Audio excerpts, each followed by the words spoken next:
Hello everyone.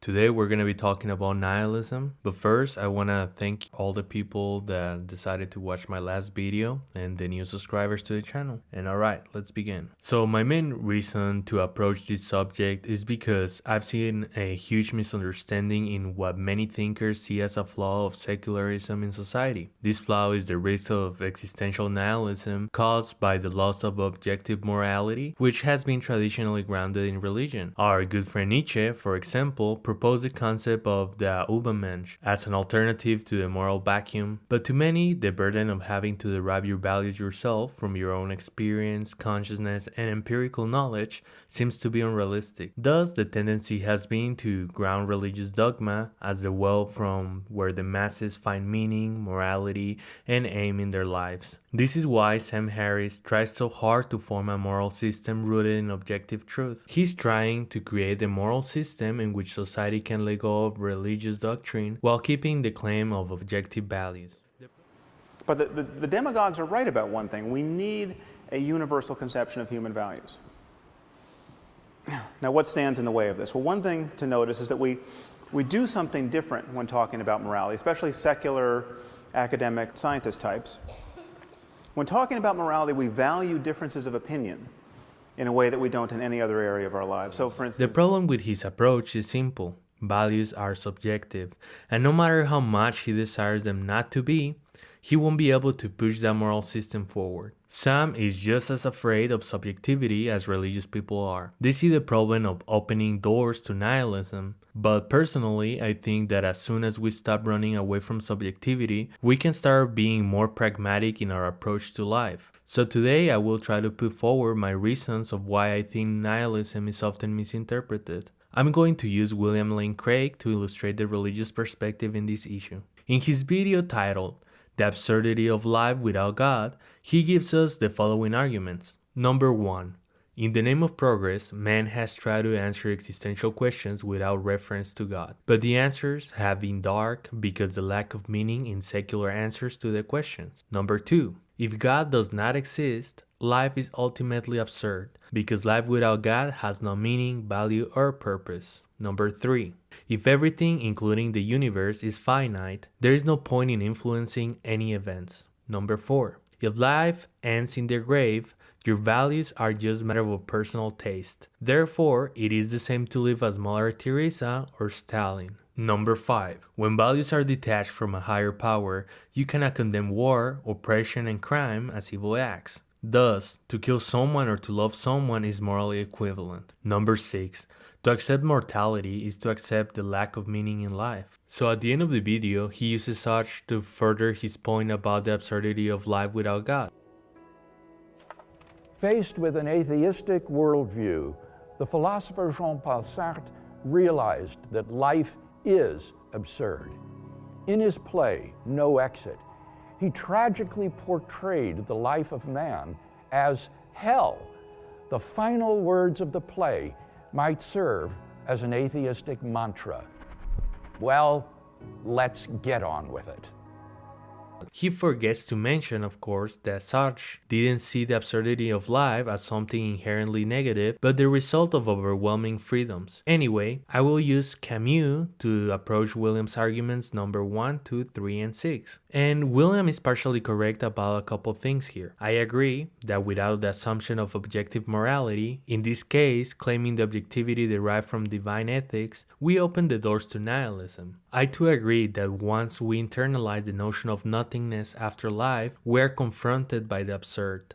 And that is all that I can agree with. The problem with his argument is that he sees absurdity as a force that will always crush the people who are confronted to accept mortality, and from there he draws a dichotomy in which we have on one side the secular world as a negative place where there is only darkness, anguish, and lack of meaning, and on the other side you have objective truth, meaningful existence, and good moral values. So the basis for this type of arguments come from the fear of nihilism, and I must add that this fear is not exclusive of religious people. Even Sam seems to have it, and that is why he makes his argument for the moral landscape. Camus saw the problem in nihilism too, the same way Sam, Nietzsche, or William do, but he gives us an alternative to face the absurd that does not rely on religious faith or on claims of objective morality. Camus describes the idea of the absurd man as someone who is conscious of the absurdity of life and that is willing to rationalize the consequences of the absurd. Quotes, "The certainty of God giving meaning to life far surpasses in attractiveness the ability to behave badly with impunity. The choice wouldn't be hard to make, but there is no choice, and that is where the bitterness comes in. The absurd does not liberate, it binds. It does not recommend crime, for this will be childish, but it restores to remorse its futility. Likewise, if all experiences are indifferent, that of duty is as legitimate as any other. One can be virtuous through a whim. All systems of morality are based on the idea that an action has consequences that legitimize or cancel it. A mind imbued with the absurd merely judges that those consequences must be considered calmly. It is ready to pay up. In other words, there may be responsible persons, but there are not guilty ones, in its opinion." End of quotes. Camus didn't see suicide as an escape the way many people claim he did. He profoundly rejected nihilism,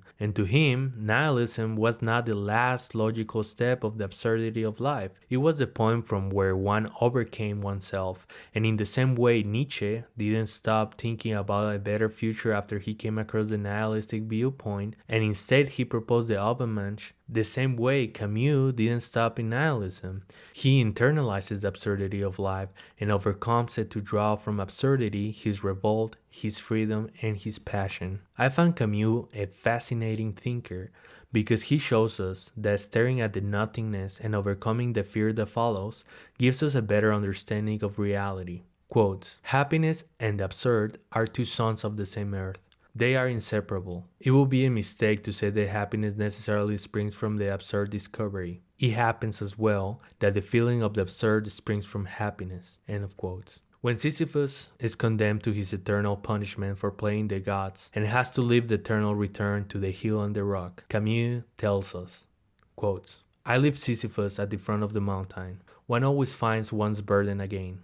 But Sisyphus teaches the higher fidelity that negates the gods and raises rocks. He too concludes that all is well. This universe henceforth, without a master, seems to him neither sterile nor futile. Each atom of that stone, each mineral flake of that night-filled mountain, in itself forms a world. The struggle itself towards the heights is enough to fill a man's heart. One must imagine Sisyphus happy." End of quotes. You see, again, the mistake many religious people make, and some secular ones as well, is that they think that nihilism is the logical end of accepting mortality, when it is not. The infinite coldness of death is scary because we're terrified of the unknown, and the nihilism that follows that fear can be overcome without religious dogma. Nihilism is part of the process of acceptance, but is not the end of it all. Life is absurd, but not meaningless, and that is why Camus called the absurd a contradiction. For some reason, many religious people think that once people stop believing in a higher power, immediately all values and principles vanished. Most people do not need religion to love the people around them, and much less to respect our social contract or to seek to reduce suffering in the world. Life is full of paths of meaning. Personally, I found more peace reading Seneca than inside of any church. And for the points 4 and 5, I will use Camus' life as an example of how can one without God be a person of principles and integrity. Jordan Peterson often asks the question of how can we build a moral foundation from which we can withstand the authoritarianism that had struck this world before. Camus shared the exact same feeling, and as Peterson, he too saw Dostoevsky and Nietzsche as the prophets of the atrocities of his times. Qui, un an après, commença à décrire Les Possédés autour de ce fait divers. C'est un livre prophétique, pensez-vous? Je pense que c'est un livre prophétique, car ce nihilisme qui gagnait même les idéologies les plus généreuses était pour Dostoïevski un des thèmes centraux de son angoisse personnelle. Il en décelait les signes dans son époque, et il n'y a pas de doute qu'à cet égard, Les Possédés sont un livre bien plus prophétique que d'autres qui passent pour tels.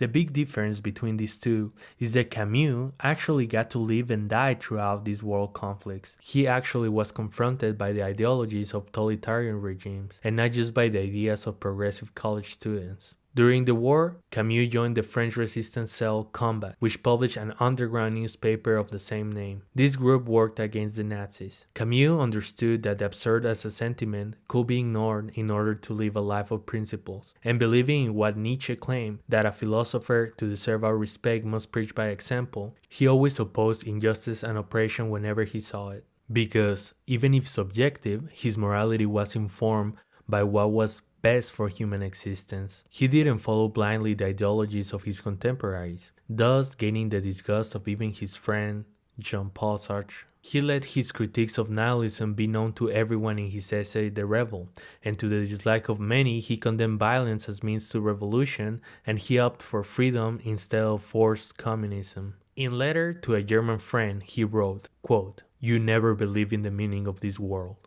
and you therefore deduced the idea that everything was equivalent, and that good and evil could be defined according to one's wishes. You suppose that in the absence of any human or divine code, the only values were those of the animal world, in other words, violence and cunning. Hence you concluded the man was negligible, and that his soul could be killed, that in the matters of stories, the only pursuit for the individual was the adventure of power, and his only morality the realism of conquest. Where lay the difference? Simply that you readily accepted despair and I never yielded to it. Simply that you saw the injustice of our condition to the point of being willing to add to it.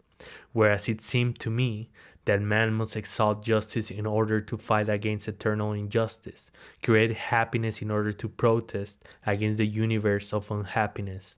Because you turned your despair into intoxication, because you freed yourself from it by making a principle of it. You were willing to destroy man's works and to fight him in order to add to his basic misery. Meanwhile, refusing to accept that despair and torture world, I merely wanted men to rediscover their solidarity in order to wage war against their revolting faith. As you see, from the same principle, we derived quite different codes, because along the way you gave up the lucid view and consider it more convenient for another to do your thinking, for you and for millions of Germans, because you were tired of fighting heaven. You relaxed and that exhausting adventure in which you had to mutilate souls and destroy the world. In short, you chose injustice and sided with the gods. Your logic was merely apparent. I, on the contrary, chose justice in order to remain faithful to the world. I continue to believe that this world has no ultimate meaning, but I know that something in it has a meaning, and that is man, because he's the only creature that insists on having one. This world has at least the truth of man, and our task is to provide its justifications against fate itself, and it has no justification but man. Hence, he must be saved, if we want to save the idea we have of life. With your scornful smile, you will ask me, what do you mean by saving man?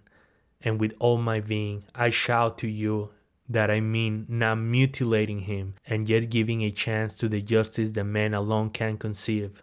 End of quotes. Not bad for a religious person, one would say. It has been 58 years ever since Camus died, and during that time the number of non-believers has not declined in Europe, and the nihilism doesn't seem to follow the rates of increasing agnosticism. Clearly, there are not objective metrics to measure what's the objective impact of nihilism in this world. But as fundamentalism fades away, more and more we see the rise of sophisticated belief systems, and more people are capable of finding value and morality outside of the fundamentalist thinking. I don't think it's a coincidence that Carl Jung and Dostoevsky heavily insisted in trying to find a new reformation within the Christian faith.